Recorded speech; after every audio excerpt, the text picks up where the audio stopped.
Les naissances d'une vie. Aussi loin que je remonte dans mon histoire, j'ai le sentiment que ma vie n'a été qu'une succession de naissances. Chacune de ces naissances correspondait le plus souvent à une crise suivie d'une ouverture, m'entraînait à des prises de conscience qui débouchaient sur des choix de vie nouveaux. Ainsi, toute mon existence a été traversée de bouleversements, d'accouchements et de mises au monde qui m'ont fait naître avec des intensités diverses à l'homme que je suis. Ce sont quelques-unes de ces naissances que je voudrais évoquer, car chacune d'entre elles est à la fois un point d'ancrage, une source d'expansion et un appel à plus de vie. L'enfant que j'ai été, l'homme que je suis devenu, que je deviens chaque jour, est le résultat de chacune de ces naissances. Aujourd'hui, ma passion pour les relations humaines reste toujours aussi vive, tenace, mon utopie toujours actuelle, encore plus vitale que jamais, pour que se développe en chacun l'exigence d'un apprentissage à la communication relationnelle.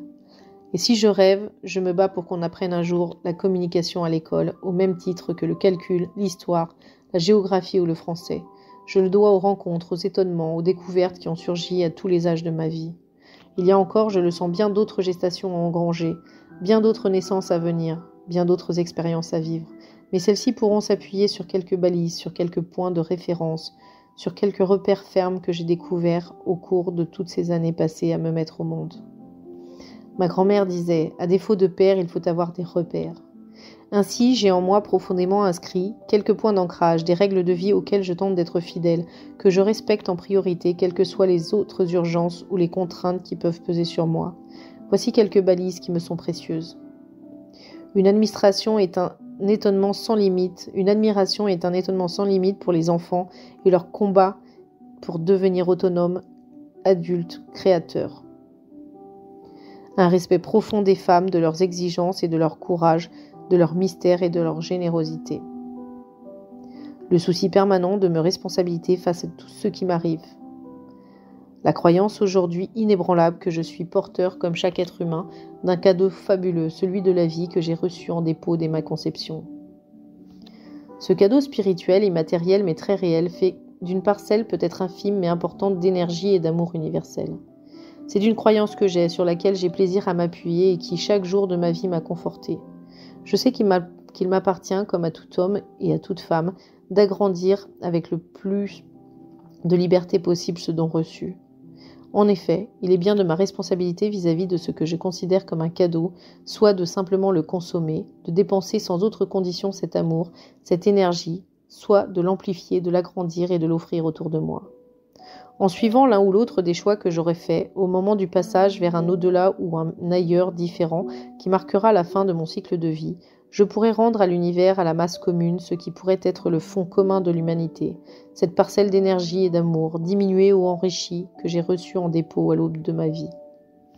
Conscientiser de notre vie n'est qu'une succession de naissances aura comme conséquence directe de nous inviter à nous prendre en charge, à nos responsabilités dans tous les actes de notre vie, pour nous engager et agir afin d'accéder au meilleur de soi. Ces naissances, qui jalonnent toute existence, sont nombreuses, multiformes, imprévisibles, étonnantes et si diversifiées qu'elles suscitent chaque fois émerveillement et enthousiasme au-delà de la détresse, du désarroi et de la remise en cause qu'elles provoquent. Naissance au conflit. Une des toutes premières naissances conscientes de mon histoire, dont je me souviens encore avec émotion, fut la naissance au désarroi, à la jalousie, au chaos, avec l'arrivée de mon frère. J'avais 4 ans, et brusquement mes repères familiers ont disparu. La présence de ma mère, qui était surtout pour moi une maman, n'était plus la même, les odeurs, les bruits ou le rythme de la maison avaient changé. J'avais soudain le sentiment que je ne valais plus rien, que personne ne pouvait m'aimer, surtout pas ma mère, puisqu'il n'y en avait que pour lui, pour cet intrus qui venait de faire irruption dans mon univers. À présent, je sais bien avec ma tête que j'ai été très aimée, que je n'ai manqué d'aucun soin, mais dans mon ressenti d'enfant de 4 à 5 ans, j'ai vécu cette dépossession de ma mère, cet envahissement de mon univers par mon frère, comme une injustice terrible.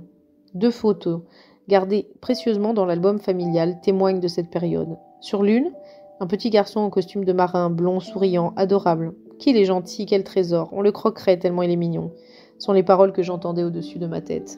Sur l'autre photo, j'ai les cheveux rasés. J'ai l'air d'un pagnard ou d'un mendiant avec un vieux manteau, les poings dans les poches, les yeux durs et la bouche violente. Entre ces 2 photos, mon frère est né.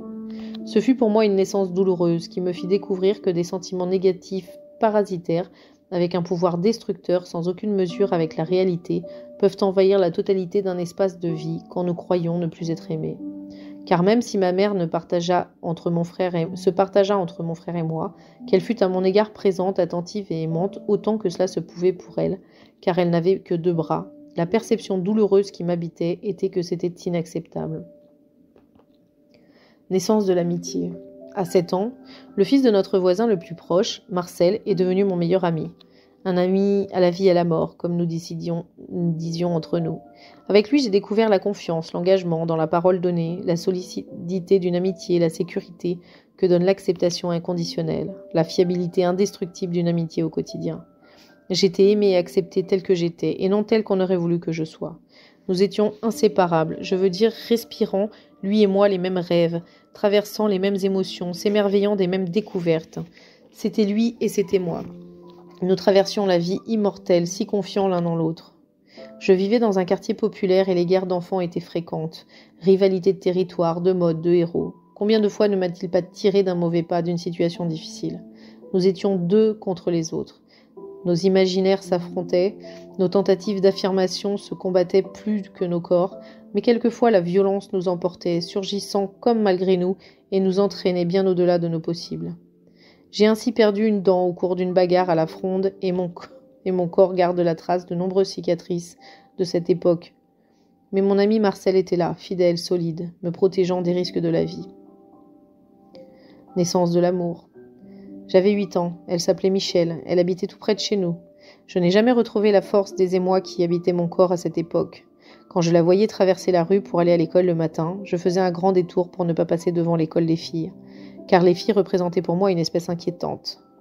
Elle déclenchait très fort en moi des sentiments de doute, de pudeur, de gêne, quand j'essayais d'imaginer, à mon désavantage, toutes les différences qu'il y avait entre elle et moi. Que d'émoi, que de troubles quand je croisais Michel. Jamais par hasard, car je guettais chacune de ses sorties. Alors, le temps d'un seul coup se distendait, l'air devenait plus vif, plus clair, toutes les forces de la nature semblaient en éveil, prêtes à faire éclater mon corps soudain trop étroit. L'univers devenait une fête dont j'étais le seul spectateur. Ainsi, à l'église que nous fréquentions, elle et moi, le moment le plus exquis était pour aller à la table de la communion. C'était l'époque où les filles étaient d'un côté, les garçons de l'autre. Je m'arrangeais pour être rigoureusement sur le banc opposé à la place symétrique de la sienne, prêt à déclencher un scandale si un autre enfant avait prétendu retenir cette place avant moi. Et quand nous marchions l'un près de l'autre sur quelques mètres pour aller ensemble recevoir l'hostie, j'étais tremblant, troublé, dans un quasi-état de transe. Depuis, je n'ai jamais retrouvé cette intensité, surtout des sentiments et des émotions qui m'ont traversé à ces moments-là. L'inouï de ce ressenti est à jamais inscrit en moi. Naissance à la lecture et à la relation. À 9 ans, j'ai été atteint par la tuberculose osseuse et je suis parti en sanatorium dans les Pyrénées à 1800 mètres d'altitude. Je suis resté couché durant 4 ans, dans le plâtre, des pieds à la poitrine, avec pour seul paysage une montagne immobile appelée le Cambre d'Az, le dos d'âne qui barrait l'horizon. C'est là que j'ai découvert la lecture. Mes parents étaient d'origine extrêmement modeste, ni l'un ni l'autre n'avaient fait d'études, quelques rudiments d'écriture, de calcul et beaucoup de bon sens, voilà tout leur bagage culturel. Ils avaient le sentiment du sacré et de la vérité infaillible devant la chose écrite. Ce doit être vrai puisque c'est écrit, disait ma mère. En sanatorium, où je ne me déplaçais que sur un lit roulant, j'ai découvert cette fabuleuse liberté que donne la lecture. Plus qu'une évasion, c'était la liberté de s'identifier aux héros, de créer des mondes, de ciseler des situations ou d'inventer la vie. Quelle période merveilleuse. Et je surprends mes proches souvent en évoquant le bonheur de cette séquence de vie, où immobile je jouissais pourtant d'une liberté rare, celle de rêver, de voyager dans ma tête. Naissance au partage. Pendant longtemps, j'ai été une sorte de barbare. Quand je revois mon adolescence, je n'en perçois qu'une série d'humiliations, d'injustices, d'incompréhensions, une succession de passages à l'acte. Je vivais en permanence dans le réactionnel. J'étais un véritable infirme relationnel, un handicapé des mots, un invalide de la communication, qui ne savait s'exprimer que par des comportements atypiques ou déviants. C'est à cette époque que j'ai bien compris que la violence est un langage, le langage de la détresse, du désespoir ou de l'impuissance. J'ai découvert tard le pouvoir des mots et des idées. C'est dans le scoutisme chez les éclaireurs de France que je suis entrée dans le plaisir de l'échange et du partage, autour de discussions interminables sur l'amour, la mort, la vie, les filles, les voyages. Ma vie s'est soudain agrandie, tout devenait sujet à échange, à partage, à confrontation et à interrogation. Naissance au savoir. Dès mes premières confrontations avec le monde du travail, j'ai vécu quelques rencontres structurantes qui ont été autant de de révélation et de prise de conscience sur mes manques, autant d'ancrage pour me construire et me permettre l'accès à un savoir plus réel, qu'il fallait rechercher au-delà du monde des apparences. Cela commença avec le début d'une thérapie analytique. Jusqu'alors, je possédais des savoirs, des savoir-faire, j'avais quelques diplômes et je croyais, jeune adulte, que cela suffisait pour se lancer dans la vie, pour tout comprendre, tout maîtriser, réussir. J'envisageais la conquête du monde en termes de pouvoir, d'influence, et surtout comme la confirmation d'une renaissance qui m'était due, le besoin d'être reconnu, valorisé, confirmé, à structurer une grande part de mes relations aux autres, et par là même engager toute mon existence dans une direction que je n'ai plus quittée. Avec ce premier parcours thérapeutique, j'ai apprivoisé les balbutiements d'un savoir-être, j'ai amorcé les premiers pas d'un savoir-devenir qui m'ont conduit, au travers d'une longue quête, vers une éducation à la conscientisation qui m'avait fait si douloureusement défaut jusqu'à mes 20 ans. Les naissances à l'amour en réciprocité à la sexualité. Aimer n'est pas suffisant. Être aimé en retour est mieux. Se découvrir aimé et aimant, c'est faire les premiers pas sur un chemin de perfection. Se vivre désirant, désiré, quelle révolution dans la vie d'un être. Être amoureux est un état particulier qui nous donne une vitalité, une énergie, une créativité rare. Se sentir aimé, c'est découvrir des potentialités inexplorées, c'est s'éveiller au divin, c'est d'une certaine façon accéder au meilleur de soi. Avoir pu s'abandonner à la rencontre sexuelle, à la fête des corps, rassembler autour d'un seul être des sentiments, des désirs, des émotions, une immense sensation de bien-être, une infinie douceur, dans la confiance la plus totale, fut une découverte centrale autour de laquelle l'essentiel de mes énergies convergea. Mais ce n'était que le début d'un long apprentissage pour découvrir plus tard les possibles et les limites cachées dans les labyrinthes de l'amour. Naissance à la créativité. À 22 ans, j'ai cessé brusquement mes activités dans l'éducation spécialisée, après avoir été expert comptable, ce qui fut mon premier choix professionnel. Je suis devenu potier, sculpteur sur bois et métal, et pendant 2 ans, j'ai habité en vallée de Chevreuse dans un endroit magique, un manoir romantique à Tourelle, construit à la fin du XIXe siècle et offert par celui qui allait devenir Édouard VII, en cadeau d'adieu à sa maîtresse, une princesse russe qui s'exila pour lui. 300 hectares de forêt, le silence surtout, avec un ciel changeant à chaque instant. J'ai vécu dans l'odeur d'une terre gorgée d'humus, dans une effervescence incroyable. Je m'éveillais chaque matin avec 1000 idées et 10 projets à réaliser d'urgence, le besoin de m'affronter à la matière, à l'argile, à la pierre, au bois, au métal, d'être dominé par elle dans un premier temps, puis de la soumettre, de la transformer, de la magnifier, du moins je l'espérais. Je garde cette période comme un réservoir d'énergie inépuisable, une potentialité toujours vive à affronter l'imprévu. Venant d'un milieu populaire où rien ne m'a jamais été donné, où tout était à conquérir, il me semble que je m'étais construit à partir de manques à combler, de difficultés à traverser, d'obstacles à vaincre. Il m'est resté de cette période le goût de la confrontation, du dépassement. Si dans un premier temps, je me sens ébranlé, soit par un refus ou un rejet, soit par une critique ou une mise en cause, dans un second temps, j'affronte la situation et je me bats. Non pour gagner sur l'autre ou convaincre, mais pour retrouver le respect de moi, en continuant à m'affirmer et à me positionner. Naissance de la paternité. J'ai conçu mon premier enfant, une fille, à 23 ans. Mais je ne suis devenu père que bien plus tard. C'est ma fille qui m'a transformé dans un premier temps en papa, puis en père. Elle avait 6 mois, et pour la déposer chez sa nourrice, je traversais soir et matin, à pied, 3 kilomètres de forêt. Je la tenais contre ma poitrine, dans une espèce de sac que j'avais fait pour elle, et durant tout le chemin, elle gazouillait constamment, me parlait, surtout avec ses yeux, avec des gestes chaque jour inventés. Elle captait mon intention, m'invitait au partage. Elle m'a appris à écouter, à donner, à recevoir et à dire non, aussi, bref, à me définir. Elle m'a ouvert à tout le b.a.-ba de la communication. C'est avec elle que j'ai commencé à découvrir l'échange et le partage avec un enfant, et par la suite avec mes autres enfants, à approfondir ce que j'appelle aujourd'hui une relation d'intimité dans la réciprocité. Naissance à une parole personnelle. Il faut parfois parcourir un long chemin de tâtonnement et d'affirmation pour naître à sa propre parole. Nous avons tous été dépossédés de notre parole par ceux qui étaient censés nous la donner, nos parents. En parlant sur nous, en nous dictant le plus souvent quels devaient être nos besoins, quels sentiments nous devrions éprouver, quels comportements avoir ou ne pas avoir, ils nous ont, sans toujours le savoir, dépossédés de la possibilité de reconnaître et de dire un ressenti personnel, d'affirmer des choix, de valoriser des idées ou de concrétiser des actes créateurs. Nous nous sommes construits pour la plupart d'entre nous sur ce type de malentendu, notre entourage nous infantilisant en pensant à notre place ce qui était bon ou pas bon pour nous. C'est vers 32 ans que j'ai découvert une parole qui m'était propre, que je pouvais reconnaître comme mienne, que j'entendais pour la première fois dans mes oreilles des mots qui venaient de moi et qui m'appartenaient. Des mots qui n'étaient pas empruntés à d'autres, une parole personnelle que j'avais envie d'offrir et de confronter à celle des autres. C'est dans cette période de 30 à 35 ans que j'ai accédé en quelque sorte à l'homme que je suis, en renonçant au rôle attribué, au modèle prévu pour moi, en sortant des injonctions, en renonçant à l'approbation de l'autre.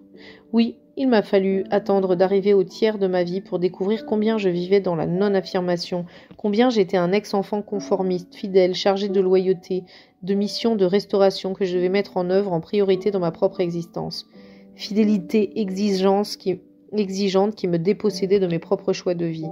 Il faut aussi que je mentionne une naissance importante, la naissance de l'écriture, vers 35 ans, 36 ans. Après une rupture faisant suite à une relation amoureuse trop fusionnelle, j'ai éprouvé le besoin impérieux de me dire, d'être entendu, d'être reconnu, comme une immense fringale insatiable de témoigner, fringale qui ne semble pas d'ailleurs totalement apaisée, même après quelques 50 ouvrages publiés. Le résultat de cette naissance à l'écriture fut un roman au titre symbolique, Je m'appelle toi. Ce livre m'a valu un courrier considérable. Des dizaines de personnes, des femmes surtout, se sont reconnues dans l'aventure amoureuse que je décrivais et l'émotion qu'elle déclenchait en elles. Certaines même m'ont agressée, me reprochant de me cacher sous un nom d'homme, car seule une femme, disait-elle, pouvait avoir écrit avec autant de vérité le vécu intime d'une femme amoureuse. Bien sûr, j'avais déjà déposé très tôt, sans jamais les faire lire, encore moins les publier, les gardant au secret de la pudeur dans des cahiers d'écoliers, les pensées et les poèmes que je croyais si importants, si vitaux, que personne d'autre que moi ne devait les lire. Après ce roman, qui fut à la fois un travail de libération et de conscientisation très important, je n'ai plus cessé d'écrire. Dans un souci de rigueur, de cohérence, pour mieux cerner le fil conducteur de mon travail de formateur. J'ai beaucoup écrit sur les 4 grandes relations qui structurent la vie de tout être humain. Sur la relation à soi-même, comment être un bon compagnon pour soi et par là même pour autrui, comment apprendre à se définir, à se positionner, à se respecter, à se donner une valeur, bref, à s'aimer. Sur la rencontre amoureuse et la relation de couple qui parfois en découle avec un projet de vie en commun. Sur la relation aux enfants, quand on en a, car ils nous prolongent, ils sont l'avenir de l'humanité et peut-être notre part d'éternité. Relation essentielle car elle nous renvoie sans arrêt à l'ex-enfant qui est en nous. Le propre d'un enfant, c'est sa capacité à pouvoir réveiller avec une ténacité incroyable et un courage étonnant les blessures cachées, non dites de notre histoire. Et nous obliger ainsi à entreprendre souvent un travail sur nous. Sur la relation à nos propres parents, pour nous les ex-enfants devenus adultes, relation toujours chargée de difficultés, habitée de contentieux, porteuse de contradictions entre les sentiments et la nature de la relation trop souvent faite de tentations de leur part ou de la nôtre, d'une mise en dépendance, quel que soit notre âge. Relations fréquemment énergivores qui doivent être sans cesse balisées et clarifiées. Par la suite, bien d'autres naissances sont arrivées dans ma vie, avec la découverte inouïe de quelques-uns de mes possibles, comme la naissance aux désirs, aux contradictions, aux fidélités, aux séparations et aux ruptures qui ont jalonné les rencontres significatives de mon existence. Une naissance qui fut fondamentale consista à m'extraire, à sortir des contes, des constructions idéalisées ou diabolisées que je m'étais racontées dans mon enfance pour survivre, pour faire face, mais qui s'étaient révélées par la suite à l'âge adulte oppressant et aliénant. Pour inscrire en moi ces confirmations successives. Je suis à chaque instant responsable de ma propre vie. Je suis partie prenante de tout ce qui m'arrive et il m'appartient chaque fois d'être conscient de ce que je vais en faire. Il ne faut pas oublier que nous vivons encore aujourd'hui dans une culture messianique où nous attendons du ciel, d'un sauveur, d'un événement, de l'autre, qu'il fasse pour nous, qu'il apaise notre souffrance, qu'il donne la réponse ou la solution. Cela constitue un conditionnement qui pèse fort sur nos conduites et notre position face aux autres. Naissance à la réconciliation, à l'unification de soi. Nous sommes porteurs de nombreuses situations inachevées. Nous avons trop souvent engrangé, au cours de notre histoire, des blessures liées aux messages toxiques ou disqualifiants, aux violences reçues de la part d'un environnement plus ou moins compréhensif. Je crois aujourd'hui que ce sont ces violences déposées très tôt qui entretiennent les blessures de notre histoire et qui sont à l'origine des souffrances actuelles, qui se réveillent parfois avec une brutalité ou une soudaineté qui nous surprennent et nous empêchent surtout d'accéder au possible du bonheur et du bien-être. Naissance au symbolique, c'est-à-dire commencer à avoir accès au sens caché des choses et des événements et approcher ainsi la part de divin qui est en nous. Certains placent le divin au-dessus, au ciel ou dans le cosmos. Ils lui donnent un nom, lui consacrent des rituels, l'appellent ou l'apaisent par des prières. Pour ma part, je crois que le divin est en chacun de nous et qu'il est constitué de ce noyau, de cette particule indestructible qui relie chacun à l'essence même de l'univers. Aujourd'hui, par méconnaissance, beaucoup d'entre nous sont des infirmes du divin, des handicapés du sacré. J'ai effleuré ainsi quelques-unes des naissances qui ont jalonné ma vie. J'ai touché du doigt ce qui me semble le fil rouge d'une existence humaine, se donner les moyens d'accéder au meilleur de ses possibles, devenir soi. Je n'ai pas donné la clé du bonheur car je ne la possède pas. J'ai seulement déposé quelques petits cailloux blancs pour parcourir de façon plus heureuse les chemins d'une existence unique, la nôtre.